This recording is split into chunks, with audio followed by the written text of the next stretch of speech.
un ratito, yo vengo de Uruguay. Trabajo con tierra como arquitecto, también soy docente de la Facultad de Arquitectura. Y ahí, desde hace unos años, hemos logrado introducir el tema de la tierra dentro de algunas estructuras no muy formales, no dentro de la currícula estable, pero sí dentro de algunos espacios que se dieron como cursos opcionales o cursos de educación permanente. A veces cuando en otros lugares digo que soy de Uruguay, siempre hay como algunas palabras clave que los extranjeros reconocen de Uruguay. Política progresista, de apertura y un montón de cosas. Bueno, eso no lo puedo decir yo. Si lo dicen los demás, mucho mejor. Pero en particular con lo que es la tierra, hay como algunas fantasías en general o mitos a favor o en contra que como mitos no son reales, ¿no? Y hace poco, el año pasado, salió una entrevista, el año pasado no, en 2017, salió una entrevista a Roger Waters con motivo de la gira que va a dar por Latinoamérica y va a estar en Uruguay, y el periodista sobre el final le dice esto, ¿no? Puedes dejar un mensaje para Uruguay. Y ahí recién el músico se dio cuenta que el periodista era uruguayo. Entonces le dice, Uruguay, ¿por qué no lo dijiste antes? ¿Y cuál es el concepto que él tiene de Uruguay? Son dos. Uno, gracias por legalizar las drogas, que no están legalizadas todas las drogas, les aviso por las dudas. Y la segunda es, gracias a quien quiere que sea su presidente, que vive en una casa de barro. ¿Sí? Obviamente al presidente que hacía referencia, que no era presidente en este momento, era a José Mujica, ¿sí? En este caso rodeado por otros músicos que también lo fueron a visitar en su momento.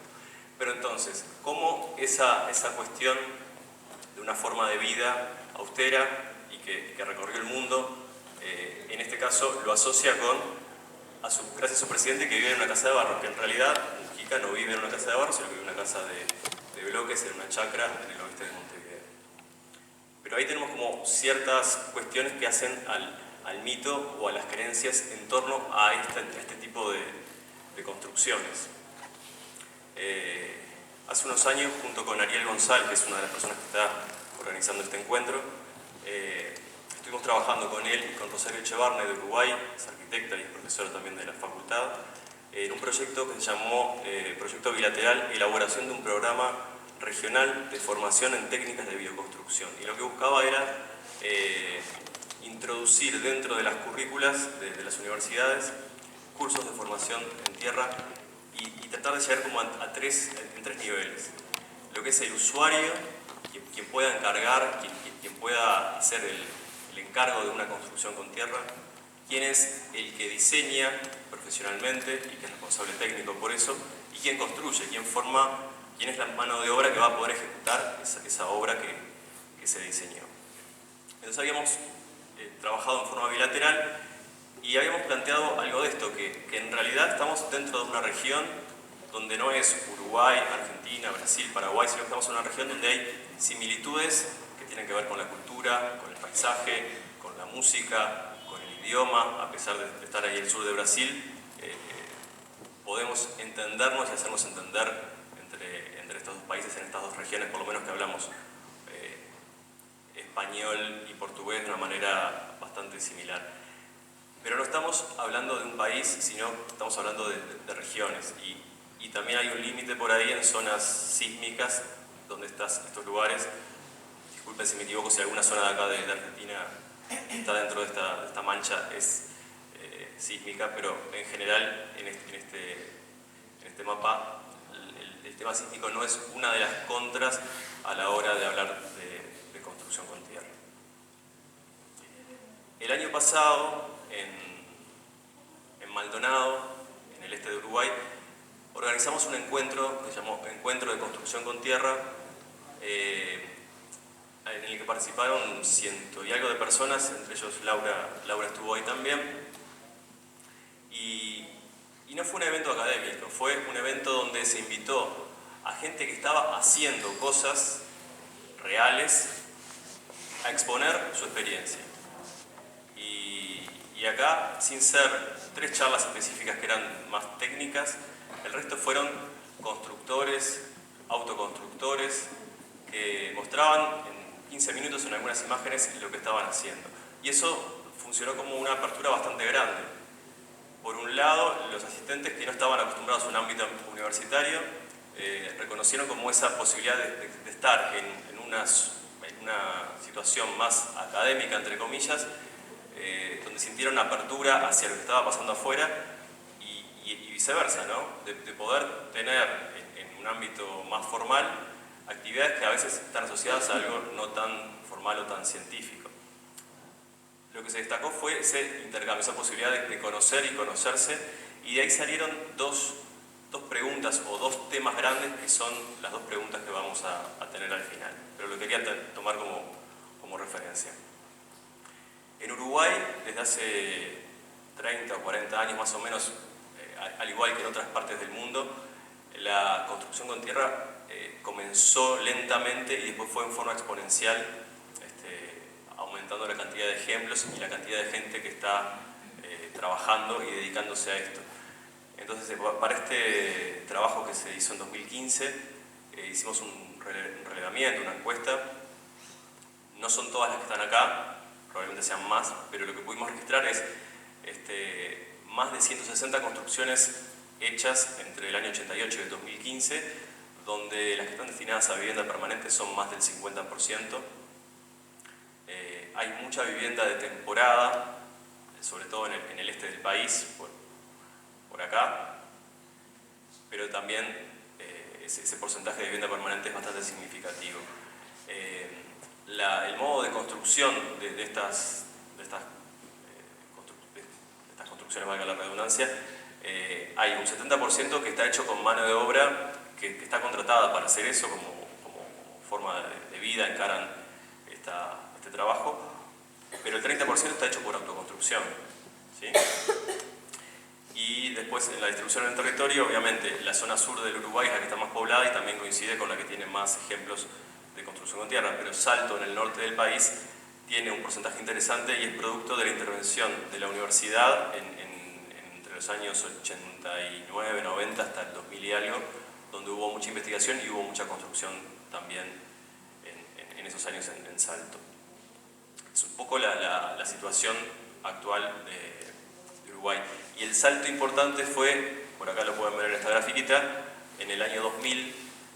En el año 2000, después de la crisis argentina, esa crisis repercutió en Uruguay y bueno, dentro del acomodo que hubo, se buscó formas de poder tener vivienda propia sin estar dentro de los sistemas o de los modos tradicionales de financiación. Ahí hubo como un disparo. Y a partir de ahí también comenzó a haber más gente que se empezó a capacitar, de una manera u otra, más formal o más informal, pero empezó a haber equipos de obra que empezaban a trabajar y era posible disponer de más de 1 o 2, que era lo que habitualmente había. El otro mito o el otro prejuicio sobre la construcción de tierra es que es algo pobre, es algo sucio, y esta imagen es de un pintor uruguayo que pintó muchas escenas campestres y imágenes también como heroicas de la época libertadora, pero tiene muchas escenas del campo donde está esta situación, ¿no? Del gaucho sin hacer nada, el rancho atrás, la tapera. Ese rancho es parte de la historia también de estas regiones, ¿no? Esta foto es de las revoluciones del año 1904, donde esto es un hospital de campaña, pero atrás lo que se ve es un rancho de terrón, ¿sí? Y el corte ese entre que se hacía y se dejó de hacer, se sabía y se dejó de aprender, se dejó de transmitir, en casi todo el mundo está a partir de la mitad del siglo XX, con la introducción de sistemas y tecnologías constructivas diferentes. Y en una publicación que hay en Uruguay, en este caso se llama la propaganda rural, estaba este aviso en el año 50 donde el aviso de una compañía cementera es: el hormigón en el campo es oro, ¿sí? Y como esa imagen un poco en chiste, ¿no? Los dos caballos arriba de un contrapiso de hormigón, no sé, estarán haciendo ahí, pero se empezó a introducir esa referencia de que lo que valía para mejorar era construir con materiales que tuvieran incorporado cemento. A veces es como difícil poner nombres o etiquetas, y hay como muchos nombres y muchas etiquetas. Hablamos de arquitectura sustentable, vernácula, arquitectura de tierra, bioarquitectura, ecoarquitectura. En sí, la arquitectura con tierra es un tipo de arquitectura, una tecnología que está dentro de las que podemos englobar como bioarquitectura, o sea, construcción o arquitectura con materiales naturales, que toma cosas de la arquitectura vernácula, cuestiones culturales, aprovechar los recursos que están en el entorno y en el medio físico, y a su vez, desde esta época en que nos tocó vivir, la arquitectura con tierra da respuesta a cuestiones ambientales, socioculturales y socioeconómicas de la arquitectura sustentable, ¿sí? De la sustentabilidad. Tenemos cuestiones ambientales, que algunas ya se mencionaron, de poder aprovechar mejor los recursos, de no estar incorporando energías en traslado de materiales de una zona a otra, si se pueden obtener de un lugar cercano, socioculturales. Podemos reconstruir y volver a capacitar gente que está preparada porque se fue formando tradicionalmente de generación en generación y sabe construir.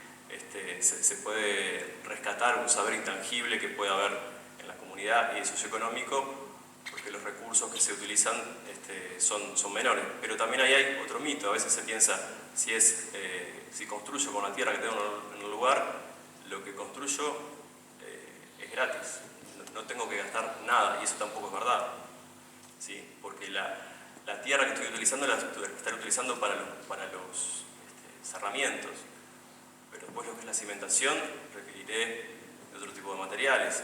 Las instalaciones eléctricas requeriré de materiales eléctricos que los tendré en una casa de tierra, una casa de madera, una casa de cemento. Instalaciones sanitarias. Entonces, una casa de tierra puede llegar a ser más barata si se dan determinadas condicionantes, pero no es algo que sea absolutamente gratuito. La imagen esa del rancho de tierra, esa cuestión romántica, en los hechos y en los últimos años hay ejemplos de que puede ser algo relacionado a contextos sociales más deprimidos, o también puede ser estos casos, ¿no? de gente con poder adquisitivo alto que lo elige como una opción de vida, no solamente vivir en una casa sana, sino también de modificar hábitos de vida que van más allá de la casa. Esta es una casa de tierra, una casa de terrón. La parte baja es terrón, la parte alta es lo que acá llama quincha, que en Uruguay se llama fajina, pero es lo mismo, es una trama de madera que está rellena de tierra. Esto otro que tiene como una imagen más contemporánea, esto es de adobe. Y esto otro que es un poco más ecléctico, que tiene distintas técnicas, tiene bloques de tierra comprimida, tiene la planta alta que es de fajina, tiene algunos muros por acá que son de cobre. Entonces la imagen del rancho de tierra, de la tapera, actualmente ya no es una discusión. Hay ejemplos en todo el mundo donde el diseño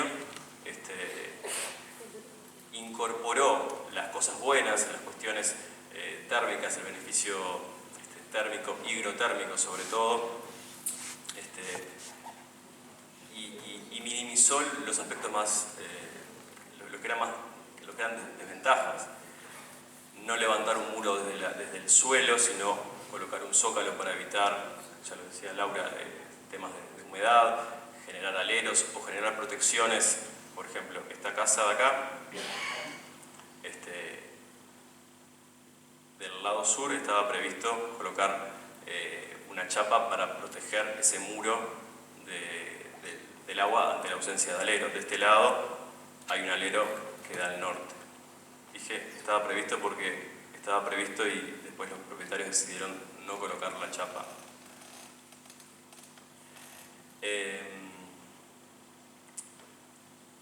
¿De qué manera se difunde y se genera conocimiento para quienes están interesados en estos temas? La prensa es un medio que a veces es bueno y a veces genera como problemas, más problemas de los que debería. Esto está sacado de hace unos días de la página de BBC, donde dice, debería ser una pregunta, ¿no? ¿Qué es el superadobe, el material de construcción barato y ecológico con el que se hacen casas resistentes a sismos? Ahí ya apareció una palabra de la que yo dije, ¿no? Barato. Ya ahí mete la cuestión económica. Pero hay cuestiones de terminología que empiezan a ser confusas. Por ejemplo, el superadobe en realidad son estas bolsas de tierra que está metida dentro de esa bolsa, ¿no? El superadobe no es un material, el material es la tierra. El superadobe sería el componente que está formado con ese material. Entonces, ¿qué es el superadobe? El material, no, ahí ya hay un error. El superadobe no es un adobe gigante, no es un adobe que tiene superpoderes. Y acá el artículo decía, lo pueden buscar y leer, el superadobe no es muy diferente del adobe que se utiliza en la región desde hace siglos.